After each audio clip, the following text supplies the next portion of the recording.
Et puis, bah, quand tu te développes encore et que tu commences à dupliquer ce modèle-là, je pense qu'à un moment donné, il devient nécessaire de déléguer ton leadership. Et ça, pour moi, c'est encore autre chose. Ah Déléguer oui. le leadership, c'est encore autre chose que déléguer une tâche. Et ça, pour moi, ça veut dire bah, donner de la place à une personne euh, qui va devoir leader le projet, qui va devoir être l'image pour les gens. Ça veut dire d'une part accepter que toi, tu ne le sois plus, d'autre part lui donner les armes et la place pour qu'il le soit.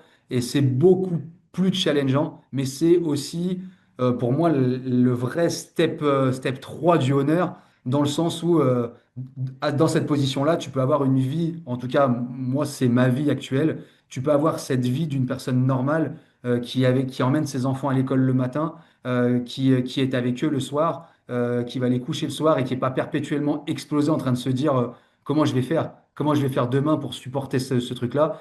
Je ne vois pas vraiment d'autres modèles aujourd'hui et ça paraît assez cohérent de se dire que voilà, cette personne passionnée et très opérationnelle que tu étais au départ a aussi évolué en tant que personne et en énergie aussi, hein, forcément. Elle a envie peut-être d'allouer cette énergie à autre chose. Encore une fois, je reviens beaucoup là-dessus, mais dans une vie d'homme, tout change entre 20 et 30 ans. De toute façon, ça, c'est mon associé Mathieu qui disait ça et je suis 100% d'accord avec lui.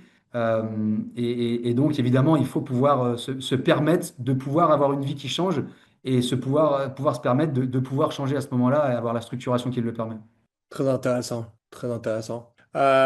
Pour toi, qu'est-ce que tu dirais à un mec, à un owner qui ne se paye pas? Quelles sont vraiment les étapes qui sont importantes là-dessus et lui faire comprendre tout ça? J'aime bien utiliser des analogies sportives, tu vois. La question, tu vois, pour moi, quand je vois ça, je fais l'analogie avec un WOD et une personne me dit, ah, j'arrive plus à soulever la barre. J'arrive plus à soulever la barre. Je suis à l'arrêt, quoi. Globalement, je suis à l'arrêt. Je génère de l'énergie, je produis un effort, mais ça ne produit pas de résultat. En gros, c'est ça. Je donne mes coachings, ma salle est ouverte, je dépense de l'énergie, mais j'arrive pas à me payer. Moi, la première question que je me pose, c'est est-ce que tu l'as déjà fait une fois? Déjà. Est-ce que tu as déjà réussi à le faire une fois? Parce que la personne qui ne se paye pas, mais qui a jamais, par exemple, réussi à générer de croissance, pour moi, il faut analyser la macro d'abord. Concrètement, où est-ce que tu te situes? Est-ce que tu es géolocalisé dans le désert, par exemple, avec une zone de chalandise inexistante? Et auquel cas, le problème n'est pas tant de ne pas se payer. Le problème, c'est que pour l'instant, personne ne vient te voir et consomme ton service. Se payer, pour moi, c'est une stratégie comptable.